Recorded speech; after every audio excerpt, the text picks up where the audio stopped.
Hey guys, it's me again, Eric here at Mountaintop 9, and I thought I'd take a few minutes to talk about one of my favorite bands ever, and the band is called Bethlehem. They're a German band, and they put out some albums in the 1990s that were very, very influential to me, and I just was always really touched by the darkness and the madness of this band's music. It just really blew my mind. This was a band that I first heard about when I was reading the magazine Metal Maniacs. They did a short little review of one of their albums around 1996. The way that the writer described their music as being interesting, the way it would alternate between fast and slow, so you had elements of speed in there and some black metal flavoring, but you also had some slow, crushing doom. I liked that description. Also, he said that on the back of the album, which is called, it's Latin, the name of the album, the review I read was for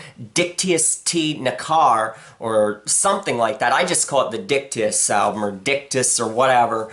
And anyway, when I read the review for that album, I thought, man, they sound really interesting.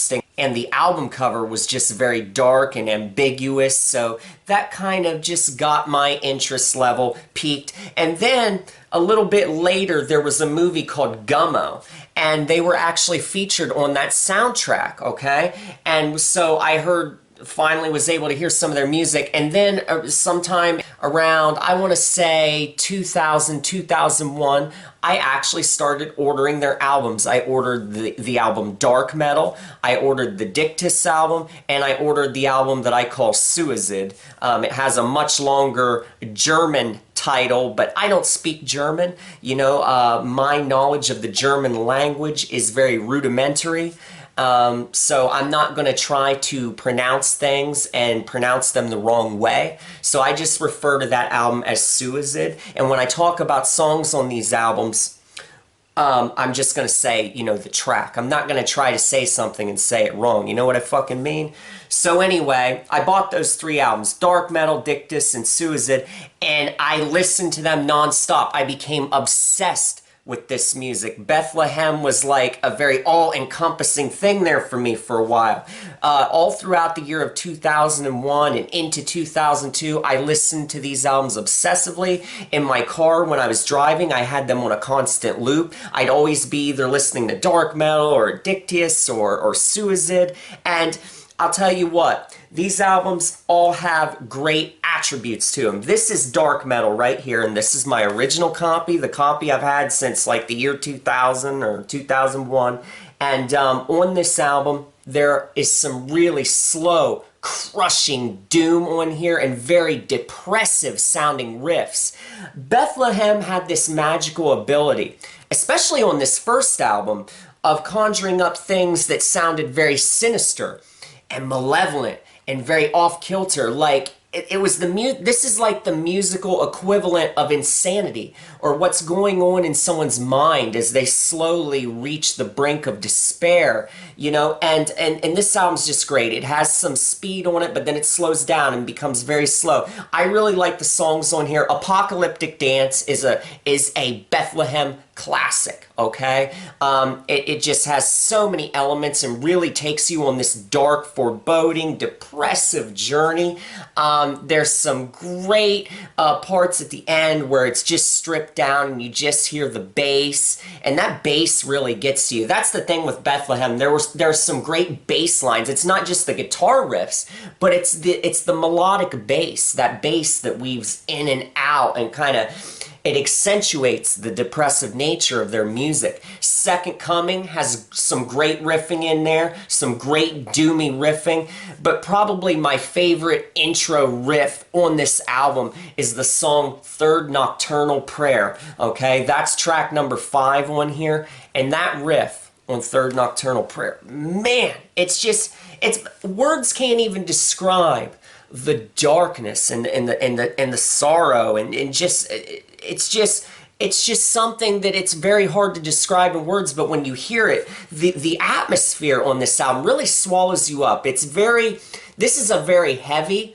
claustrophobic sound on this album. The next one kind of sounded a little bit more, it's a little bit more high pitched. It doesn't have as much of the haze surrounding it. This album is very hazy and just crushingly heavy, and it just suffocates you. That's what you get from this album, dark metal, okay?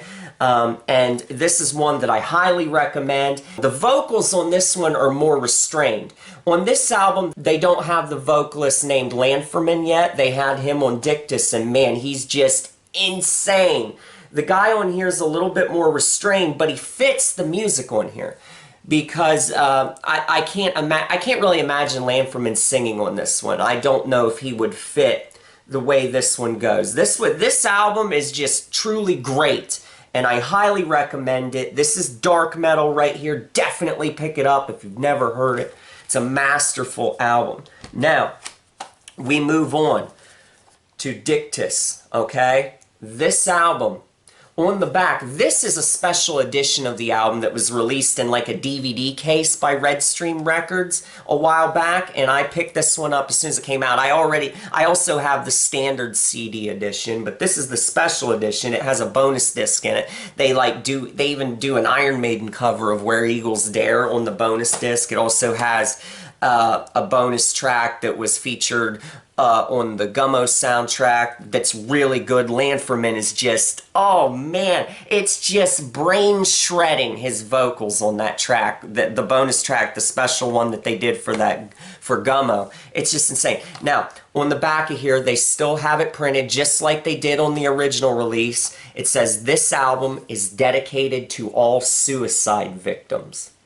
Now, when you put something like that on the back of your album, that kind of tells you something about the material contained within. If an album is saying that it's dedicated to all suicide victims, that kind of makes you raise your eyebrow and you go, okay, I need to hear the music that's on this, because it might be something beyond the fucking pale. And that's what this album is. Like I said, I don't speak German, so I don't even know. I've read translations of what's going on lyrically, but the lyrics are very schizophrenic in nature. They're kind of all over the place. And so for me, Bethlehem has always been about the atmosphere, okay? It's about the feelings that it evokes within you. It's not necessarily, I don't even need to understand what's being said on this album, okay? That's how powerful the performance, that's how powerful the music and the vocals from Lanferman. He's just utterly insane. The moment this album starts, it just blows your mind, okay? Because he's shrieking and screaming in the most insane way possible, but it's still listenable, okay? There's a band called Silencer where I like their music, but I feel like the vocalist in that, he kind of sounds like a fucking cat, and it's very off-putting. It does make you feel very uncomfortable, that Silencer vocalist. It adds to the uncomfortable nature of the music, but kind of in a bad, off-putting way, because it's almost unlistenable at times, the way he sounds like a fucking cat. Okay, Lanferman, on the other hand, is just off the fucking grid. He's balls to the wall, menacing and insane, but he keeps it within a framework that's listenable. You can still listen along and go, oh my god, that dude's a fucking nutcase. Because then he breaks down at parts. You know, Bethlehem does that thing where they'll have the bouts of fast-paced metal and heavy riffing and fast drumming, but then it just breaks down and you just have bass and drums from time to time, and Lanferman will just sound almost like, you know, like he's crying. He sounds like he's on the verge, okay, of a total nervous breakdown. Like this album to me, even though I don't know the words, it sounds like a journey into someone's mind as they totally lose it. And who knows what the guy in this album's going through or what's caused this. But man, it's just something else. It takes you to another level. And there's music where you can understand the words, okay, of what people are saying, but does it mean anything to you? No. It's superficial bullshit. This music means something to you, even if you don't speak the same language, because you get the feeling, you get the intent of the music, okay? I love the guitar solo that ends track 3 that's just it just really sounds very heart-wrenching. Track 5 is just a classic on here. It's got some nice doomy riffing, and it's a version of a song that was also on dark metal. But on this one, Lanferman really kicks it up a notch, and this is actually, in my opinion, the better version, track 5 on this. But my favorite song on this album is track 6.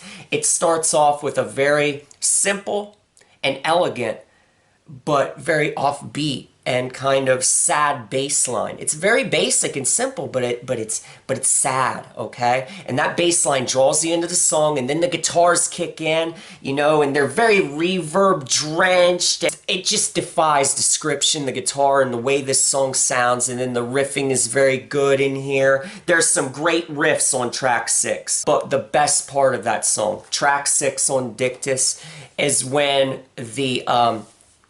it's a clean guitar part that ends this song, okay? And Lanferman just sounds so sorrowful and on the brink. He sounds like a man who has exhausted all options in his life. And he sounds like someone who's going to commit suicide.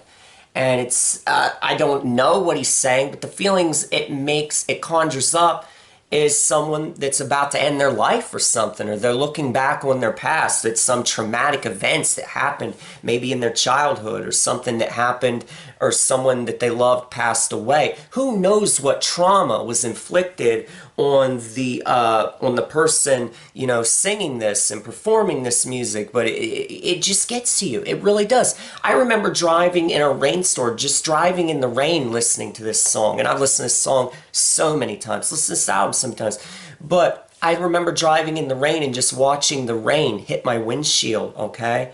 Just a very gloomy day, and as that rain just fell down on the windshield, and as I was driving into the bleak, gray, you know, horizon, and hearing this song, and just the way it kind of echoes in your mind, it's just so hopeless, but yet so beautiful. The tranquility of the sadness, it's just so beautiful, and it's just timeless. This stuff is timeless. I mean, it's very heartfelt. This music means something, you know? There's a lot of disposable bullshit, but this album by Bethlehem is a masterpiece.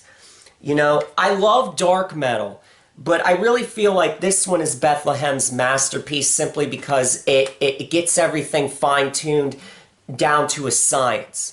Because you've got the tempo changes are down really good. I think the production, they removed a little bit of the haze and made the sound a little bit more clear, and it just cuts you. This album cuts you, it lashes out at you, it wants to lacerate your mind. And that's what it does. Then we get on to Suicide, and that's what I call it. I've seen it referred to that in short form. It's actually got a much longer title, but, you know, the songs on this that I really like. The thing I don't like, I love the album cover. I want to tell you that right now. That's a great fucking album cover. The production on this one is cleaner. They're going for I think there's a lot more of a gothic element introduced on this album. And there's more piano, and there's some female vocals introduced on here. I'm not a big fan of a lot of the vocals on here in general. I think the vocals on the first 2 albums are much stronger, on Dark Metal and on Dictius.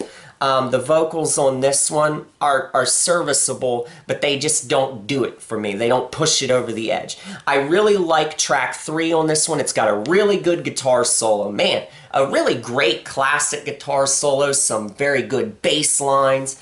But yeah, just a cleaner sound on here. And, you know, there's some good tracks, but for me, this doesn't stand up to Dark Metal and Dictius. I know for some people, this is their favorite Bethlehem. They think this is a masterpiece also. But I think this one falls short of that. It's a good album. It's really quite good, and there's some moments on here that are heart-wrenching and everything and kind of get to you, but they don't reach the majesty of the previous 2, in my opinion.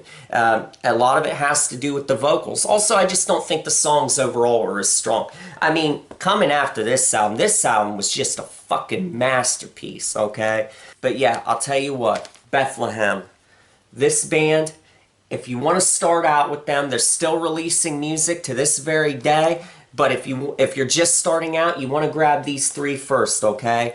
I'd recommend that you get Dictius first. Now, keep in mind, as soon as that first song starts, it just pummels you. There's no warning.